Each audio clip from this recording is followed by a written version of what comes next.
Ladies and gentlemen, welcome to another episode of Rim Shots with Sean on the Rock Rage Radio Network. I've got Chris Boltendahl from Grave Digger. This is, I want to say, an honor. I've been, I can't say I'm a major fan. I've followed you guys for a long time. I know your significance in the whole genre of what you do, and I want to thank you so much for being here. I'm glad to be here. So, for my viewers and for my listeners, tell us a little bit about what you have on the go. Dustin, your promotions guru, sent me the info, and I want to jump on this. So just give us a little bit of a sense of what you've been up to. Yeah, we are nearly to the release of our new album, Bone Collector. And it's an Fist in Your Face album again. It's not a typical concept CD. It's without any keyboards, only guitars, drums, bass, and vocals. And I think that we are back to the signature sound of the band since we started in the 80s. Love it. And I mean, great point, right? Because you guys are, a throwback, and music from the 80s to me right now seems to be maybe not as popular as it was, but it's certainly very, very popular, and is very much out there. Why do you think that is, Chris? Oh, I think that people are perhaps a little bit overdosed about all this new stuff and all this high pressure sounds on CDs and LPs. I think that's like a little bit back to the 80s or 90s, where music was music and not only fast food like on Spotify. And you listen to the first 30 records a second, and then, oh shit, oh shit, oh shit, oh, that's good, okay, playlist, blah, blah, blah. You know, I think you have to concentrate. If you listen to music, it's like a gift. Music is like art, a gift for the people, and not only listen when you are in McDonald's and eating. So I think this should be more focused for the people, that music is music and not a burger. I love that. I was talking to somebody the other day, and I used the example of an album that was near and dear to me, your fellow countrymen, the Scorpions. Blackout Yeah. probably had the most recognizable songs, but the second side of that album I actually loved. And if I was just relying on Spotify these days, I probably would have never experienced that, because I've only would have been going to the songs that I was looking for. That's, I think, the drawback of how things work today. Yeah, we were fans. When I grow up, I went to my record store in my hometown, and I can choose three records. And there was a Van Halen one, perhaps a Judas Priest, and a Saxon.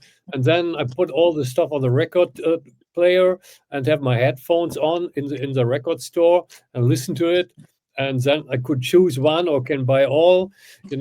But at the end, it was focused to the music, and we discovered music with that also. And nowadays I think people are only listen in the car, or when they are working or eating or something, listen to music and never realize what a great art music can be. Absolutely. So you're in Cologne. I want to ask this question because as somebody that, I'm a musician myself, I'm a drummer. I grew up, listening to all kinds of different music. And my impression of music that came out of Germany, so I think of you guys, I mentioned Scorpions, Accept, and different bands like that. You guys seem to have a work ethic that American bands didn't have, and I'll put it like this in my own terms, and then maybe you can either correct me or whatever. But it was we're going to be serious, we're going to have fun, but we're going to be serious and basically conquer things. And there was just this real work ethic to it. Is that a fair statement about how you guys view things and view the music world? Yeah, when we started in the 1980s, we are more or less the second wave of German heavy metal after Scorpions and Accept, But there was a big wave of heavy metal bands coming up from UK, Right. and it swapped over to Germany also, and then the Scorpions and Accept starting the way to open the doors worldwide for German heavy metal bands. And if you listen to German heavy metal bands, and you take Gravedigger, Scorpions, Accept, or Rage, or Halloween. They all have this signature sound. Yep. And if you have 100 records, you can say, "Oh, this is Rage, this is Gravedigger, this is Halloween." And I think that is the advantage we have here in Germany, that after all these years, we are also in the business. And people listen to our records, and we all the bands are releasing records so far. And yeah, I think it's a signature sound of Germany, this true German heavy metal. I agree. It's very workmanlike. There was the new wave of British heavy metal that took place, and there was the hair metal stuff in L.A. and the New York sound and thrash metal and whatnot. But German, and it's funny because a band like Dokken always to me had a little bit of that sound, and they spent some time over there. But I just always wondered what the scene was like over there in terms of how it operated and the influences and those types of things. Like a band like Gravedigger, who were some of your influences when you guys were starting and putting the band together? Yeah, it was the British bands also, like Black Sabbath, Led Zeppelin, and also Deep Purple. But after that, Judas Priest, Dio, Rainbow. That is the bands we grow up with, and we and then there came also the rock bands from the States, like Journey or Van Halen, Mm. which influenced also on the other side. And after that, we created our own sound, because I was a big fan of David Lee Roth, but not on the way he's singing, but on the way he's entertaining the people. Right. He was the biggest entertainer in heavy metal or hard rock ever. So he can't sing, but he can entertain, and that is very important. Fair enough. And I mean, you guys have some wonderful chanteurs over there. I mean, and it's the thing that I've always found interesting. I'll ask you as a German. So I mean, obviously, and I've read bands that they would sing in their native tongue over there and whatnot, and then they had to kind of sing in English as they wanted to, I guess, break out into the rest of the world. Did you guys find that a hard process back in the day? I mean, now you've got apps that can teach you how to speak perfect any language in 20 seconds flat. But back in the day, was that a bit of a struggle for you guys? Yeah, it was, but we had also had English in school. Right. But I have a typical German accent in my English, so also when I'm singing, and I think that is a little bit typical also for the German, because our language is really hard and not so catchy, and more or less soft like English. But at the end, we moving forward to spread the music. I'm not a guy. I can't sing in German. I would never do that. But my language is English. So yeah, it what was a little bit struggling at the beginning, but after all that, after so many years, I think we are used to that, and yeah, it's a normal way we are doing. Yeah, and I mean, that may be, you know, you saw him if you're rolling your eyes where you're going, okay, another person from North America asked a question like that. But for me, it's always been fascinating because, you know, I love the music, but I also loved hearing when the German bands would do press, just how they would um, look at things and how they would observe things and interpret things, and then talk about them, and it was always fascinating to me. And then to hear them sing, it's I have a hard enough time. I mean, we were a bilingual country here in Canada where it's French and it's English, and I don't speak a lot of French, so I could just always imagine that it might be a little bit difficult to try to pick that up. Nobody's speaking French. Well, there you go. That's good. So you mentioned this album's coming out, and when's the release date? Pardon? The release date Your is on album. the 17th of January. Okay. So, in terms of how you approach, because I mean, you guys have been doing it since the days when there was, reel to reel tape that you had used to have to splice together to, different sorts of things. So now you have technology where you can literally use everything from punch-ins to AI and all points in between. How did you guys approach this album? Yeah, we don't use AI for the recordings, but we use AI for cover pictures and all this stuff. So Yeah. it's very simple, I think, and it's helpful. We use AI as a tool, but recording we did in the very conservative way. So everybody's has his own studio now, and we have the internet. We can send the files. We can discuss in Zoom meetings and all the stuff, because the whole band is spread here in Germany, South Germany, mid of Germany, north of Germany. So we can do it in a very simple way. That helps a lot. In the past, when we started with Heavy Metal Breakdown on the album, we bought a lot of cans of beer and smoking weed in the rehearsal room, and then somebody came up with a riff, da da da da da da da da da da. Oh, that sounds great. We call it Heavy Metal Breakdown. That's cool, yeah. And then another can, and after 5 cans of everybody, we liked everything we'd composed, and yeah, it was more a common thing. You come together and in the rehearsal room and write your music. Nowadays, it's so more or less it's yeah, everybody can concentrate more to the music, not to the things surrounding you, and. I like that more because I stopped drinking and smoking 24 years ago. So for me, it's the first thing is music, and not the thing behind that.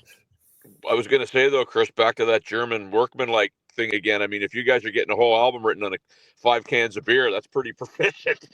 Yeah, we did it in a few days, And, nowadays, we need for an album perhaps 9 months, and in the past, we wrote a complete album in 5 days.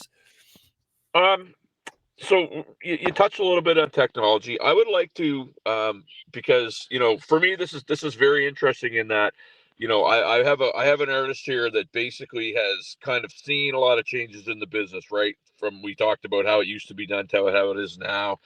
And oftentimes I talk to people, and some people either really hate it or they're sort of embracing, they totally embrace it. In terms of where music is now with the technology and the options that are available, how do you feel about it? Because some people are like, oh, well, if you use tracks, you're faking it, or if you do too much stuff in the studio, it's trickery, you're faking it. What are your thoughts on it? Now take a look. If you go into the studio, you have a bag of money with you. Okay, you have 10,000 euros. You can book 4 weeks in the studio, and then in this time you have to record and mix, master everything. And after 4 weeks, studio owner said, "Hey, goodbye, my friend. Your money is off. And perhaps you have a good production or not."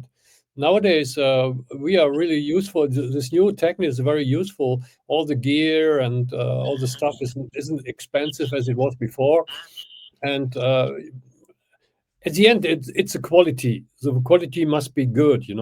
I have Right. a very high quality level in my own studio, so I don't see this new technique as an enemy.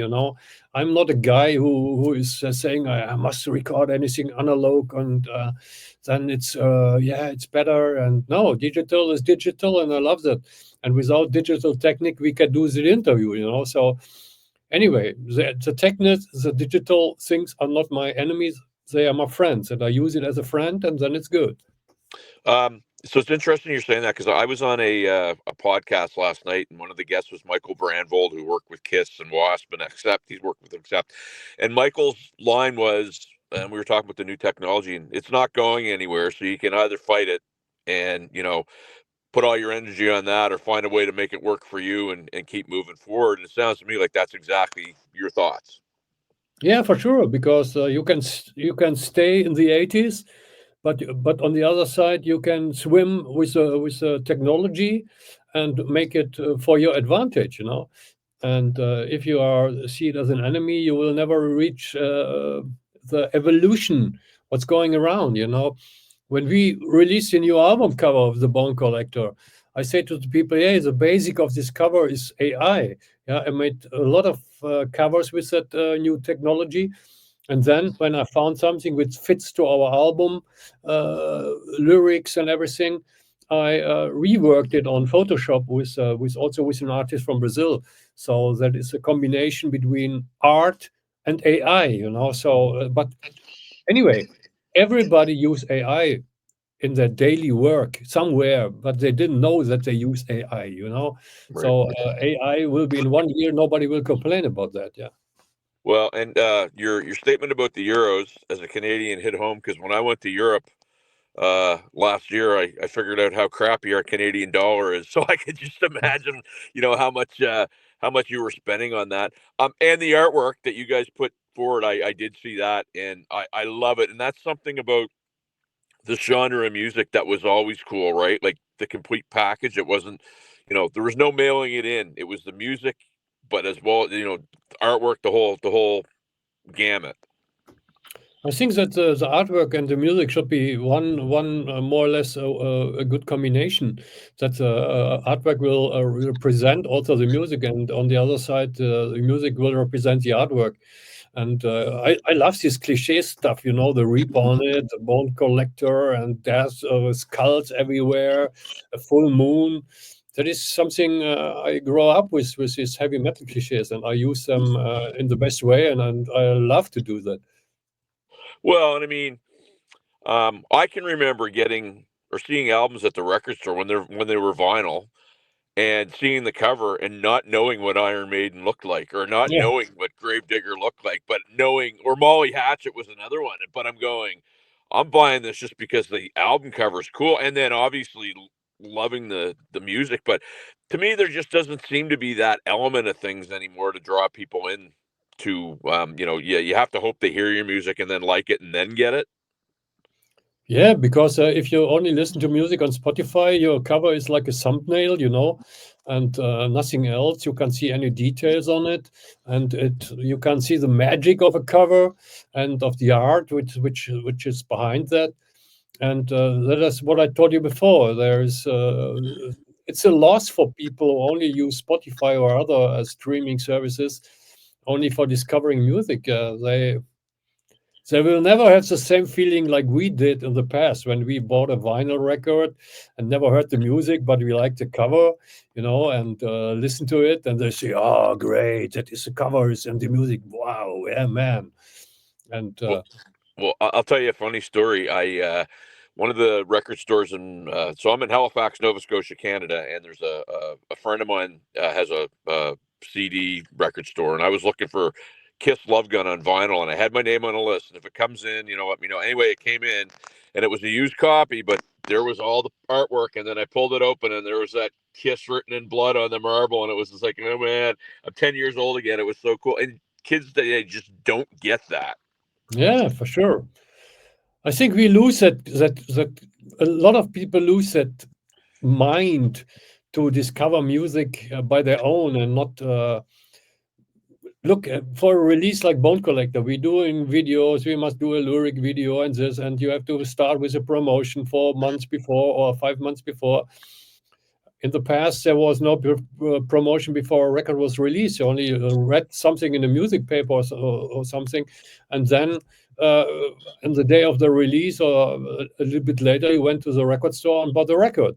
Yeah, that's normal. And nowadays, you have to uh, teaser here, teaser there. You're doing some marketing there and promotion here, and all is so complicated now and so complex also to release a record, only to figure out for the first day of the release. Perhaps I told to my guys in the band, for the next record, we won't do any fucking promotion, no videos, nothing, only the release date. Yeah, and no interviews, nothing. The people should buy it, and if not, I give a shit. Well, you got to talk to me, Chris, because I think we're putting a pretty good one together here, and we're getting you exposed in Canada, which I know for a fact you guys get a lot of fans over here. Yeah, I know because when we played there with Blind Guardian back in the days, Yep. so yeah, we had a lot of success over there. Yeah. Right on. So people's attention spans being what they are, we like to A, be respectful of our guests' time, and B, keep it to a point where people are going to watch the entire thing. So we're going to wrap. But what I would like, if you could, is just to tell my viewers and listeners where they find out about the new album, where they find out about what you guys have on the go, and all things Gravedigger.